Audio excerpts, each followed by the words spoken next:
নমস্কার বন্ধুরা, রিঙ্কি কিচেনে আপনাদের স্বাগত জানাই। আজকে একটি নতুন ভিডিও নিয়ে এসেছি, গেরির ঝাল। কি লাগছে আপনার বলে দেবো। লাগছে নতুন আলু, ছোট ছোট আলু আমি ভালোভাবে কেটে নিয়েছি।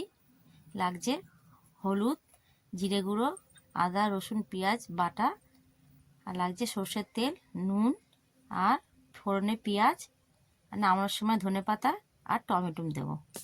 চলুন এবার কড়াইটা বসিয়ে দেবো, গ্যাসটা জ্বালিয়ে দেবো। কড়াইটা একটু গরম হতে দেব।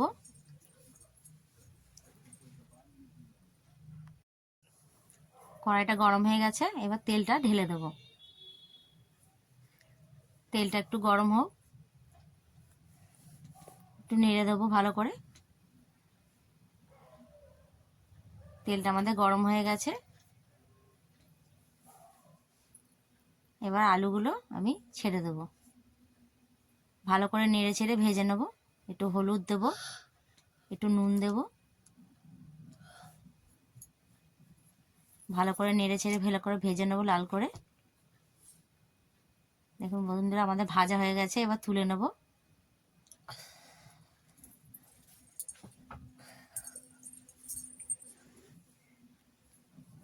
এবার পেঁয়াজগুলো ফোড়ন দিয়ে দেবো। ভালো করে নেড়ে ছেড়ে ভালো করে লাল লাল করে ভেজে নেব।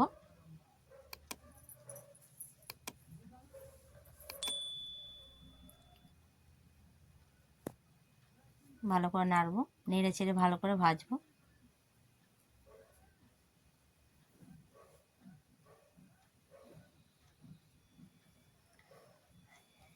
এখন পেঁয়াজগুলো লাল লাল ভাজা হয়ে গেছে।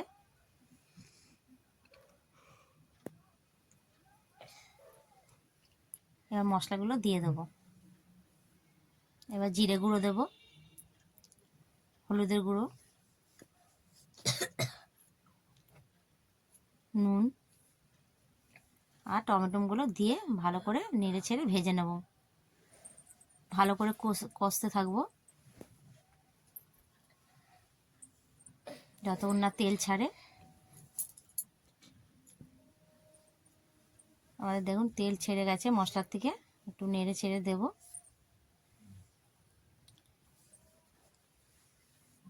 এবার ভেজে রাখা আলুগুলোকে দিয়ে দেবো, আর গেরিগুলোকেও দিয়ে দেবো। ভালো করে নেড়ে ছেড়ে ভাজবো অনেকক্ষণ ধরে।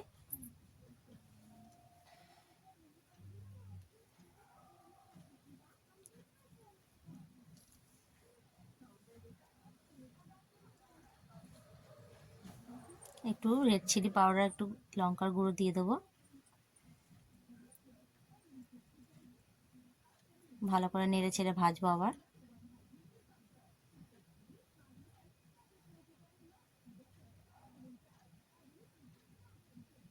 একটু কষতে থাকবে। দেখুন অনেকটা কষে গেছে। এবার আমি মশলা দিয়ে জলগুলো আমি দিয়ে দেবো, একটু নেড়ে দেবো, একটু ঢাকা দিয়ে দেবো। একটু হতে থাকুক। এবার ঢাকনাটা খুলে দেখব। দেখুন কি সুন্দর আমাদের জল টেনে গেছে, আমাদের হয়েই গেছে। এবার ধনেপাতা দিয়ে আমি নামিয়ে দেবো।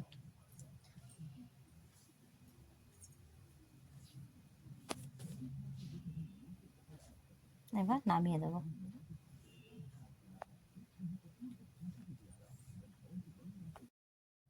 আমার রান্নাটি যদি ভালো লেগে থাকে বন্ধুরা, একটু লাইক, শেয়ার, কমেন্ট আর সাবস্ক্রাইব করে দেবেন।